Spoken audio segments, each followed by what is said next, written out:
ఓం సాయిరామ్ శ్రీమాత్రే నమః. అమ్మ బిడ్డలందరికీ నమస్కారం అండి. అందరూ కూడా సుఖంగా సంతోషంగా ఎప్పుడు కూడా ఆనందంగా ఉండాలి అని చెప్పి అమ్మవారి తరపున నేను కూడా మనస్ఫూర్తిగా కోరుకుంటున్నాను. ఈరోజు అమ్మవారు అందించే సందేశం ఏంటి అంటే కనుక, తల్లి 100 జన్మల అదృష్టం ఉంటేనే ఒక్క నిమిషమైనా కానీ ఇది వినగలుగుతావు. ఇది విన్న 2వ నిమిషంలోనే నీ కల ఏదైనా సరే తీరిపోతుంది. ఈ మహా అద్భుతాన్ని ఇప్పుడే చూస్తే ఆశ్చర్యపోతావు అని చెప్పి ఏదో తెలియని ఒక సందేశాన్ని అమ్మవారు మనకు అందించాలి అని అనుకుంటున్నారండి. మరి అమ్మవారు మనకు అందించే ఏ సందేశమైనా సరే మనకు ఎంతో గొప్ప నమ్మకాన్ని ధైర్యాన్ని కలిగిస్తుంది అని మనందరికీ తెలుసు కదా. మరి అమ్మవారు అందించే ఈ సందేశం ఏంటో మనం తప్పకుండా తెలుసుకుందామండి. ముందుగా అమ్మవారికి అంటే ఎవరికైతే నమ్మకం, ఇష్టం, అభిమానం, గౌరవం ఉంటుందో వారందరూ కూడా ఈ వీడియోకి ఒక చిన్న లైక్ ఇవ్వడం మాత్రం మర్చిపోవద్దండి. ఛానల్ని సబ్స్క్రైబ్ చేసుకోవడం కూడా మర్చిపోవద్దు. చాలామంది బిడ్డలు అడుగుతూ ఉన్నారండి, అక్క ఎన్నో సమస్యలతో ఇబ్బంది పడుతున్నాము, అమ్మవారి గురించి ఒక్కొక్క సందేశం మాకైతే తెలియచేస్తూ ఉంటే నిజంగా అమ్మవారే వచ్చి మాకు చెబుతూ ఉన్నట్లు ఉంది. మా సమస్యలన్నింటికీ కూడా ఒక గొప్ప పరిష్కారం అనేది మాకు జీవితంలో ఆనందంగా ముందుకు అడుగు వేయడానికి ఎంతగానో ధైర్యం అనేది మా సమస్యల నుంచి మేము బయటపడడానికి అమ్మవారు చెప్తూ ఉన్నారు. నిజంగా అమ్మవారి ఆశీస్సులతో మేము ఒక్కొక్క అడుగు ముందుకు వేయగలుగుతున్నాము. మాకు ఎన్నో సమస్యలు పరిష్కారం అమ్మవారి సందేశాల ద్వారా లభిస్తూ ఉన్నాయని చెప్పేవారు ఎంతోమంది ఉన్నారు ఫ్రెండ్స్. మరి నిజంగా మీ అందరికీ కూడా అమ్మ అటువంటి గొప్ప నమ్మకాన్ని, ధైర్యాన్ని కలిగిస్తూ ఉన్నప్పుడు, మీకు అంతటి సంతోషాన్ని కలిగిస్తూ ఉన్నప్పుడు మీరందరూ చిన్న లైక్ ఇవ్వడం మాత్రం మర్చిపోతూ ఉన్నారండి. ఆ సమస్యలు మనకు ఎప్పుడు ఉంటాయి, కానీ ఆ సమస్యల నుంచి ఎలా బయటపడాలో, ఎటువంటి పరిహారాలు అనేవి అమ్మవారు మనకు చూపిస్తూ ఉన్నారు కదా. మరి అమ్మవారు చెప్పినట్లుగా 100% జరుగుతుంది. ఒక్కసారి నమ్మకంతో ఈ సందేశాన్ని మరి మనం తెలుసుకుందామా. మరి అమ్మవారి మాటల్లోనే అమ్మవారు మనకు 100 జన్మల అదృష్టం ఉంటేనే ఇది వింటూ ఉన్నాము మనం అని చెప్పి ఎందుకు అంటున్నారు, అసలు ఆ విషయం ఏమిటో ఆలస్యం చేయకుండా ఒక చిన్న కథ ద్వారా అయితే అమ్మవారు అయితే వివరిస్తూ ఉన్నారు. జాగ్రత్తగా వినండి, ఎక్కడా కూడా మీరు స్కిప్ చేయవద్దు. ఎందుకు చెప్తున్నారు అమ్మవారు ప్రతి పాయింట్ కూడా మన జీవితంతో ముడిపడి ఉంటుంది కనుకనే. ఒక ఊర్లో ఒక అబ్బాయి ఉన్నాడు. ఆ అబ్బాయికి చిన్నప్పటి నుంచి కూడా పేద కుటుంబంతో పుట్టడం వల్ల ఒక మంచి ఇల్లు ఉండాలి, ఒక మంచి గార్డెన్ అనేది ఉండాలి, ఆ ఇంట్లోనే ఆ గార్డెన్లో నేను ఆడుకోవాలి, ఉయ్యాలలు ఊగాలి అని చెప్పి కలలు కంటూ పెరుగుతాడన్నమాట. అయితే వాళ్ళ అమ్మతో ఒకరోజు సరదాగా కూరగాయలు కొనడానికి బయటకు వెళ్తాడు. అలా కూరగాయలు కొనడానికి బయటకు వెళ్ళేటప్పుడు దారిలో అమ్మతో ముచ్చట్లు చెప్తూ ఒక అందమైన బంగ్లానైతే ఆ అబ్బాయి చూస్తాడు. అప్పుడు వాళ్ళ అమ్మను అడుగుతాడు, అమ్మా ఎంత అందంగా ఉందో కదా ఈ భవనం అనేది, ఈ భవనంలో అసలు ఎవరు ఉంటారమ్మా, ఈ భవనంలో తోటలు ఉంటాయి కదా, తోటలో ఉయ్యాల ఉంటుంది కదా, చక్కగా కుర్చీ ఉంటుంది కదా ఉయ్యాల ఊగడానికి అని చెప్పి ఆశగా అమ్మను అడుగుతూ ఉంటాడన్నమాట. అవును బాబు, ఇది చాలా పెద్ద భవనం, ఈ భవనంలో కోటీశ్వరులు మాత్రమే ఉంటారు, మనలాంటి వాళ్ళకి లోపలికి కూడా రానివ్వరు, ఇటువంటి ఇళ్లలో పుట్టి పెరగాలంటే అదృష్టం ఉండాలి నాయనా అని చెప్పి అంటుంది. వాళ్ళ అమ్మ సరే ఈ భవనం మనం కొనుక్కోవాలంటే ఎంత కావాలి అంటే కొన్ని కోట్లు సంపాదించుకుంటే కానీ ఈ భవనం మనం కొనలేము నాయనా అని చెప్పి వాళ్ళ అమ్మ చాలా ముద్దుగా బాబుకి వివరించి చెప్తుంది. అప్పుడు అనుకుంటాడు అబ్బాయి, ఏమని అంటే పెద్ద అవ్వాలి, ఇట్లాంటి భవనాన్ని కొనాలి అంటే డబ్బును బాగా సంపాదించాలి. ఇంకా ఆ అబ్బాయి లక్ష్యం ఒక్కటే, ఎట్లాగైనా సరే కానీ అలాంటి భవనాన్ని కొనాలి అని చెప్పి చక్కగా చదువుకుంటూ మంచిగా ప్రయోజకుడు అవుతాడు. ఇక ఒక ఉద్యోగంలో చేరుతాడు. ఉద్యోగంలో జీతం కొంచెం తక్కువగా వస్తూ ఉంటుందన్నమాట. ఒకరి కింద ఉద్యోగం చేస్తూ జీతం తక్కువ తీసుకోవాల్సిన అవసరం ఏంది అన్న విషయంతో తను సొంతంగా వ్యాపారం పెట్టుకోవాలి అని అనుకుంటాడు. అనుకున్న మాట ప్రకారంగానే తను సొంత వ్యాపారాన్ని అయితే మొదలు పెట్టుకుంటాడు. చక్కగా డబ్బుని పెట్టుబడి పెట్టి ఈ వ్యాపారం అని ఆ వ్యాపారం అని చేస్తూ ఉంటాడు. అసలు సమయం తెలియకుండానే, వయసు కూడా తెలియకుండానే దాదాపుగా ఆ అబ్బాయికి 40 సంవత్సరాలు వచ్చేస్తాయి. వయస్సుతో పాటు ధనం కూడా ఎక్కువగా సంపాదించేస్తాడు. కొన్ని కోట్లు అయితే సంపాదిస్తాడు.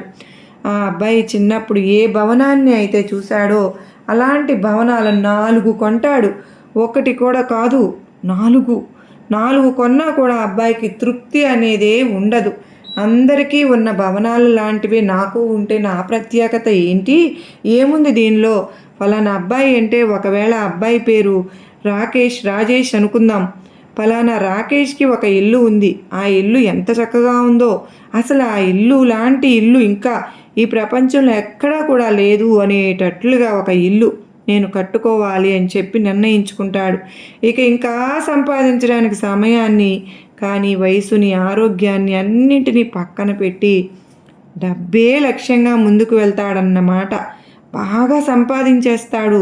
అనుకున్నట్లుగానే ఒక అందమైన భవనాన్ని తన అభిరుచులకు తగ్గట్లుగా నిర్మించుకుంటాడు. అందరినీ పార్టీకి పిలుస్తాడు. గృహప్రవేశ వేడుక అనేది చాలా చక్కగా కొన్ని వేల మందిని, జనాలను పిలిపించి చక్కగా ఒక గ్రాండ్ ఫంక్షన్ అయితే ఏర్పాటు చేస్తాడన్నమాట.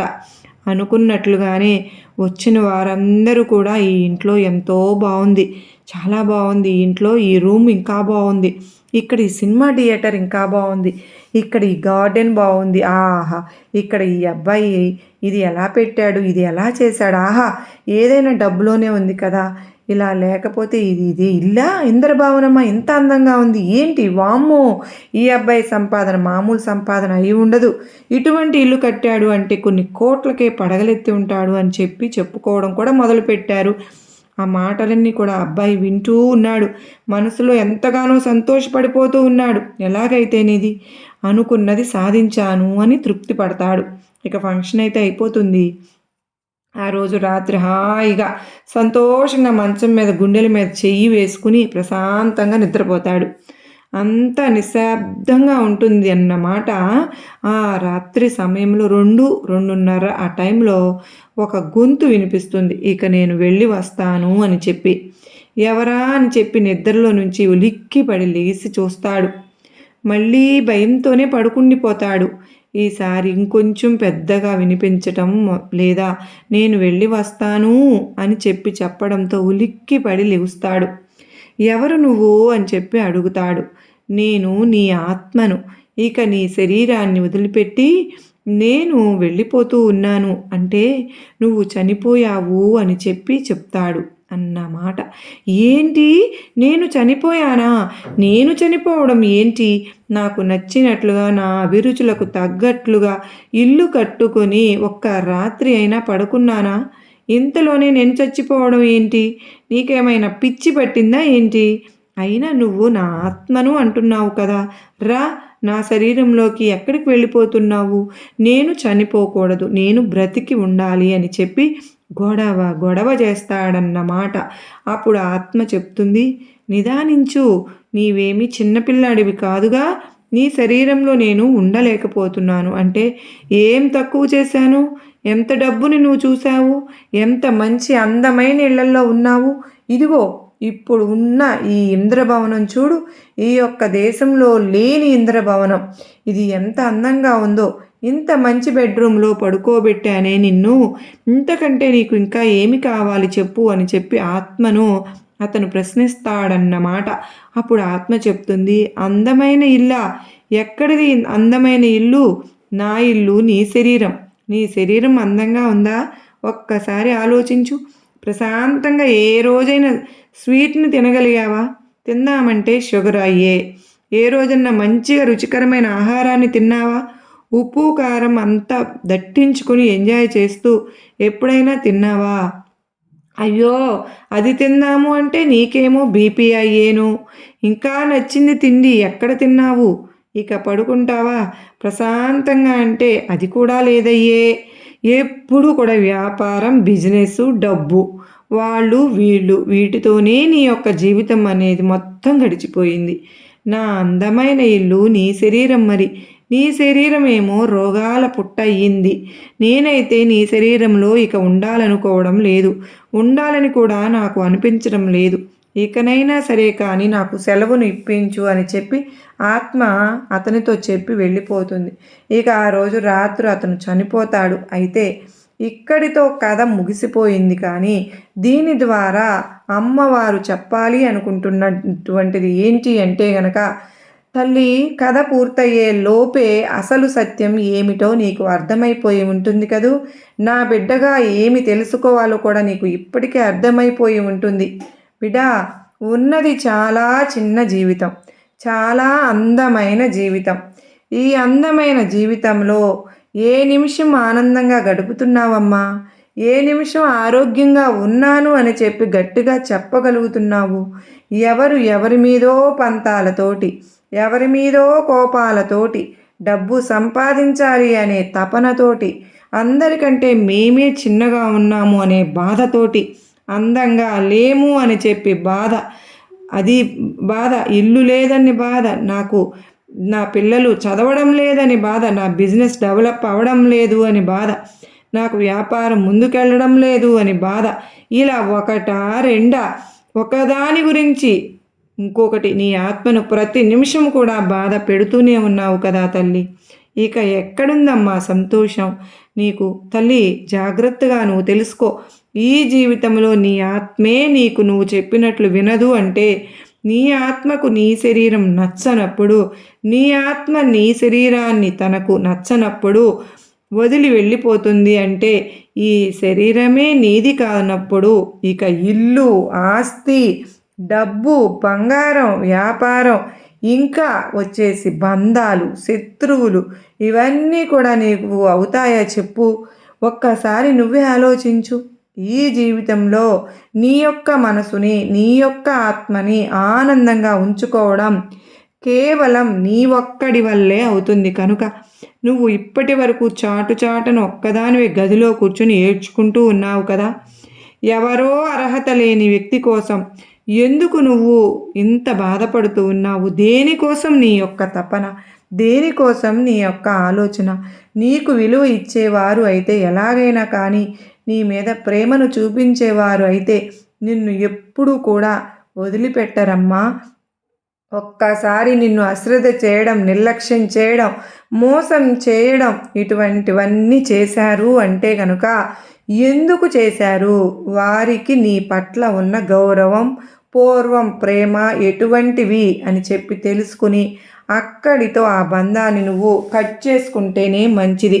లేనిపోయిన వాటి కోసం తాపత్రయపడి, అర్హత లేని వ్యక్తుల కోసం నీ యొక్క విలువైన సమయాన్ని, నీ అందమైన జీవితాన్ని ఎందుకు వృధా చేసుకోవాలి చెప్పు? తల్లి, ఎప్పుడైనా కానీ నేను నీకు ఒక్కటే మాట చెప్తాను.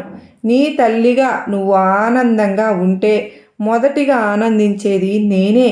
నువ్వు బాధపడితే మొదటిగా బాధపడేది కూడా నేనే. నీ యొక్క జీవితంలో కొన్ని ముఖ్యమైనవి అనుకున్నవి నీ నుంచి దూరమైపోయి ఉండవచ్చు. కానీ ఎలాగైనా సరే కానీ అవి దూరం కావాలి అని రాసి పెట్టి ఉంది.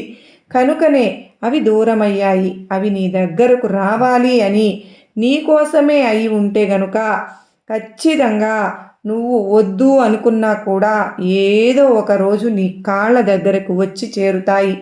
అవి మనుషులా కానీ, ఆస్తులా, ఏదైనా సరే కానీ, ఎటువంటి బంధమైనా సరే కానీ నువ్వు తప్పకుండా గుర్తుపెట్టుకో. కనుక విలువ లేని వారి కోసం విలువైన నీ జీవితాన్ని త్యాగం చేయవలసిన అవసరం లేదు అని చెప్పి గుర్తుపెట్టుకో. ఇవన్నీ విన్న తర్వాత అయినా సరే కానీ అసలు జీవితం ఏంటో నీకు పూర్తిగా అర్థమైపోయి ఉంటుంది కదూ.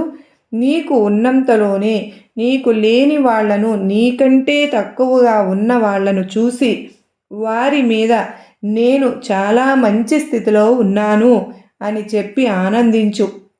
అంతేకాని నీకంటే ఎక్కువ గొప్ప స్థాయిలో ఉన్న వారిని చూసి వారిలాగా నేను ఎందుకు లేను అని చెప్పి బాధపడనే వద్దు. అలా బాధపడడం వల్ల నీ ఆత్మను నువ్వు దుఃఖపరుచుకున్నట్లే, నీ మనసుని నువ్వు కష్టపెట్టుకున్నట్లే. అంతేకాని ఆ స్థితిలోకి నువ్వు వెళ్ళలేవు కదా. తల్లి. కనుక ఉన్న ఈ నిమిషాన్ని ఆనందంగా ఎలా ఆస్వాదించాలి, ఆనందంగా ఎలా బ్రతకాలి అని ఈ ఒక్కదాని గురించి నీ యొక్క పూర్తి శ్రద్ధ ఉండాలి. ఇక లక్ష్యం అంటావా, ఆ లక్ష్యం చేరుకునేంత వరకు శ్రమ పడాల్సిన అవసరం ఉంది.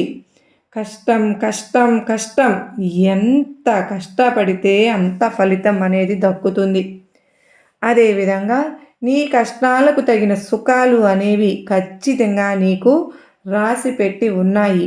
నువ్వు ఏదైతే నా జీవితంలో జరిగితే బాగుంటుంది అని చెప్పి ఎదురు చూస్తూ ఉన్నావో అది ఖచ్చితంగా జరిగే తీరుతుంది.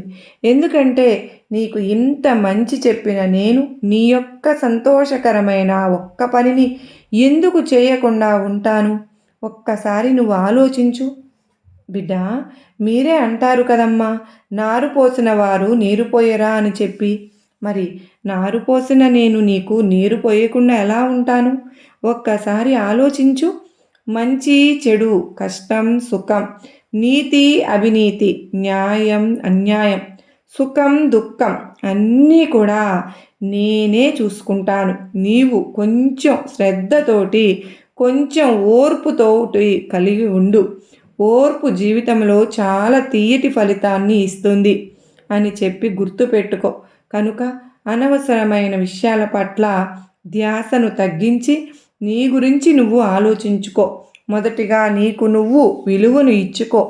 ఎవరో ఇవ్వలేదు అని చెప్పి బాధపడవలసిన అవసరమే లేదు తల్లి. ఎవరిని ఎక్కడ వంచాలో నాకు తెలుసు. నిన్ను ఎవరైతే వెన్నుపోటు పొడిచారో వారిని సైతం నేను వదిలిపెట్టను అని చెప్పి గుర్తుపెట్టుకో.